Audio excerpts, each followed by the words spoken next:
Hi, Stories Channel here. It's me, your host, John, and today we'll be looking at a creepy movie called Circus Kane. The movie starts with a man entering a circus tent. A kid named Travis is dressed as a magician and is standing with a man in a clown suit. They are talking to Kane, who is wiping makeup off his face. He advises the two standing next to him that he wants everyone to feel really scared. After listening to his advice, the man in the clown costume exits the tent. Kane turns to Travis. He advises him to call his father. Kane asks about the gas cans he ordered and tells him that he asked Travis to put them in the van. He puts them away and apologizes for his mistake. Kane forgives him. He does a little magic trick and pulls a coin out of Travis's ear and gives it to him. Kane asks Travis if he wants to double the money, to which he agrees happily. He puts the coin in the boy's hand and closes it, while he pretends to do a trick. He opens it for it to turn out empty. Kane asks him what he learned, teaching him that nothing comes free in life. Travis asks Kane to teach him his magic tricks. Kane agrees and asks him to bring him his kit from the back. After that, we are transported to a police station. An injured girl called Tracy is sitting in an interrogation room. An officer sits down opposite her on the table. He asks to take her statement and she starts telling him her story. In the next scene, a person is trying to sell something to a shop owner inside a store. They argue about the price and don't reach an agreement. The store owner chews on some heart medicine as a mailman shows up and gives him the mail. He opens the mail to find an old tape he seems to be excited about. In the meantime, the other man agrees on selling his stuff for $1,300, but the store owner lowers it to thought. He has no choice but to agree with him. When the store owner is done with him, he starts watching the tape. A man who is standing in the dark greets everyone as his victims and guinea pigs. He welcomes them to his game and the store owner cheers in his seat. In the next scene, a rave is going on at night. A heavy metal band is performing in the background. Here we are introduced to Roxy. She makes a little small talk with a man and moves along to join a group of dancing people. She walks inside the crows, but then she receives a text message. It's a man named Monique asking her for money if she keeps staying out late. At that very moment, she receives another text from Balthazar Kane. It says that she doesn't have to worry about money anymore. It challenges her to survive a night of horror to win $250,000. She walks out of the crowd after reading it. Many different people, including a gamer, an actress and multiple others, receive similar messages. The girl tells the officer that they all didn't know the evil they were getting in. After that, everyone that received the message gathers in an empty lot as instructed. They introduce themselves to each other. The store owner is called Ed. The group also includes a girl called Roxy, one named Tracy, an actress named Carrie, a dude named Scott, the gamer named Billy, a guy, Jake, and one called Greg. Ed starts talking shop when Tracy asks if they are somehow related. As they are talking, a cargo truck appears. Some masked people with guns jump out. They force everyone to get in the back and the truck takes off. In the back of the truck, they all wonder what is up. As they are talking, Kane appears on a TV screen and starts talking to them. He explains that he selected them for this horrible opportunity because they are perfect for it. And with that, the screen turns black. Ed gets excited because he knows Kane. As Ed is talking, one of them realizes that Carrie is an actress from Scream. This makes them realize that Kane chose them because of their jobs and fans. Most of them are either actors, influencers, or related to the field. Everyone says they want the money, but Ed only wants one of his posters signed. Ed tells them all about how Kane burned a man to death and starts singing Kane's song called The Burning Man about that. Everyone claps and cheers. Suddenly the vents start to release some gas which causes them all to faint. The next morning the truck stops somewhere and everyone is forced out of it. They realize that they were gassed as they are forced to move along. They reach a big house in the middle of nowhere.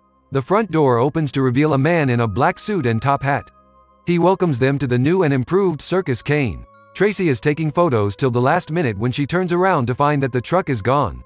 Everyone steps inside and the man closes the door from the outside. Just as they step in, they experience a jump scare. The boys make fun of the girls for not expecting it. Ed says he's here to face his fears and everyone laughs. All of them hear a noise and turn around, deciding to head inside as night falls. They step inside and start fooling around and bantering about winning.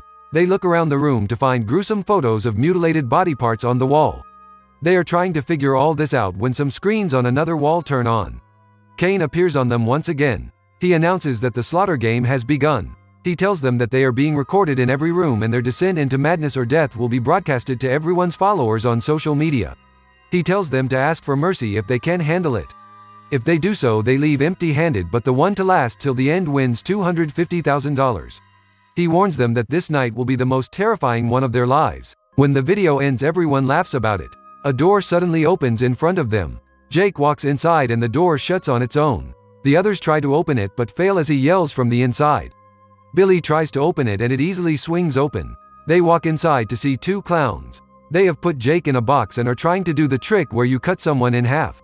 One clown whips out a chainsaw and cuts the box in half, cutting Jake with it. Blood is splattered on the glass as everyone screams. Some of them try to get out but Billy stops them. Ed explains that Kane used to do these tricks all the time.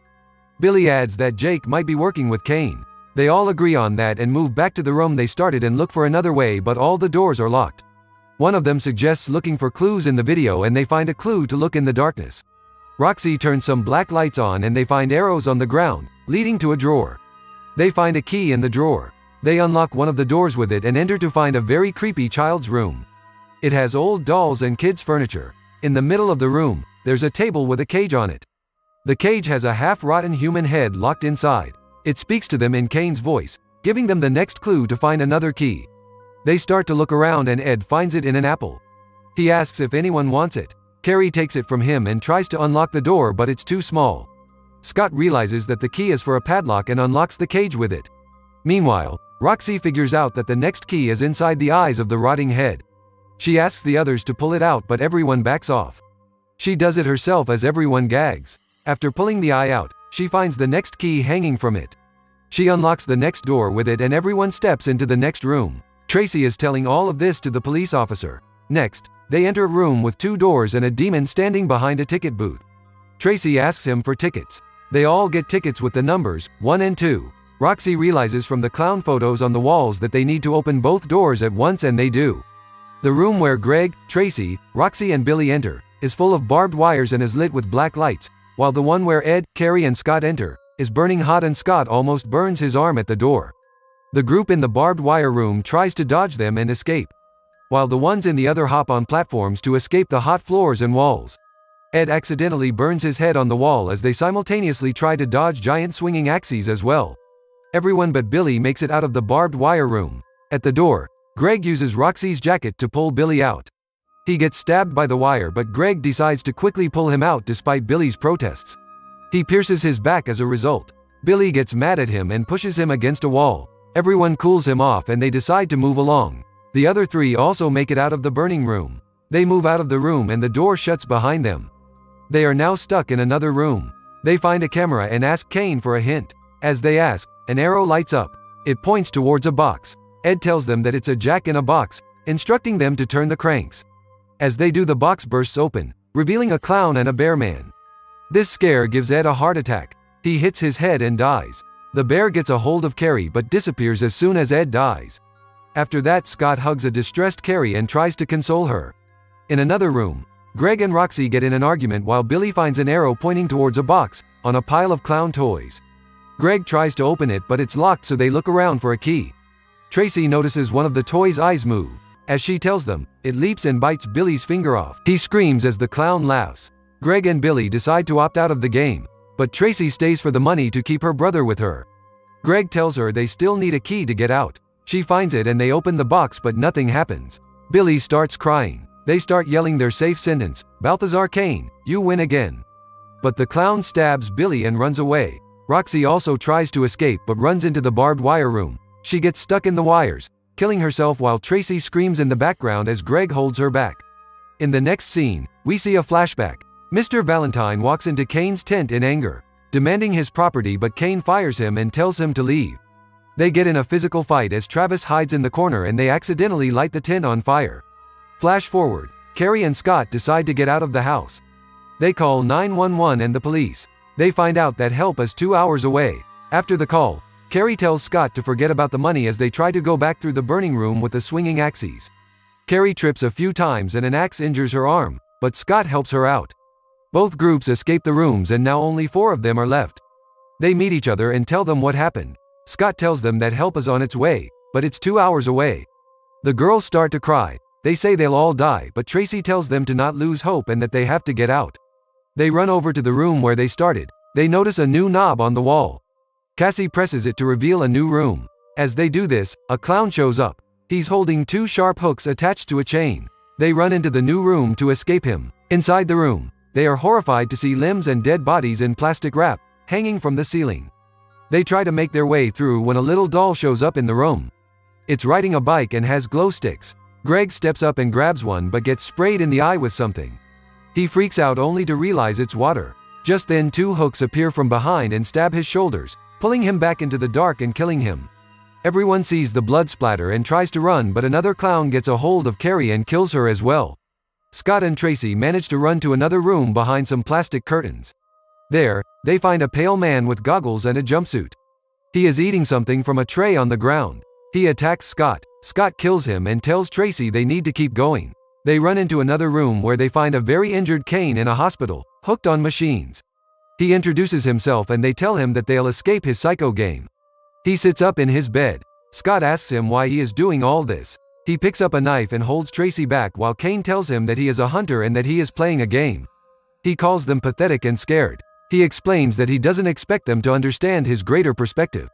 Scott asks why he killed the others, to which he replies that he gave them glorious deaths.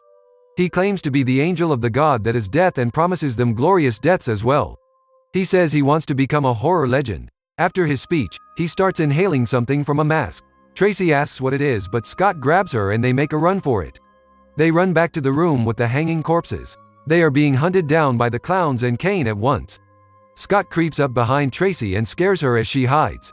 He is explaining his plan to her, but Kane stabs him from behind. Kane tells Tracy that a human head weighs 8 pounds and starts laughing with the other clowns. He orders them to chop his corpse up as Tracy screams and runs. She makes her way to the first room. She asks him what he wants as she tries to open the doors. He tells her that he's given them enough hints and clues and that it's time for the real fun with his last survivor. He tries to kill her, but she fights back, which makes him happy. She falls on the floor during the ordeal. He comes over to her, but she attacks him. This time, he gets mad. He runs after her, but Tracy manages to open the front door and escape. She runs down the stairs where a cop is waiting for her. Kane also comes out and starts yelling after her as she runs to the officer. The officer tells him to freeze, but he keeps moving towards them. As he comes down, he is going on about all their dishonorable deaths. The cop starts to shoot him, but he keeps descending the staircase until he is dead. At the station, the officer tells her that they don't know what happened, even though she tells him that Kane killed everyone. Another officer shows up with the video camera footage and they believe her, telling her she can leave. As she thanks them and gets up to leave, the officer apologizes.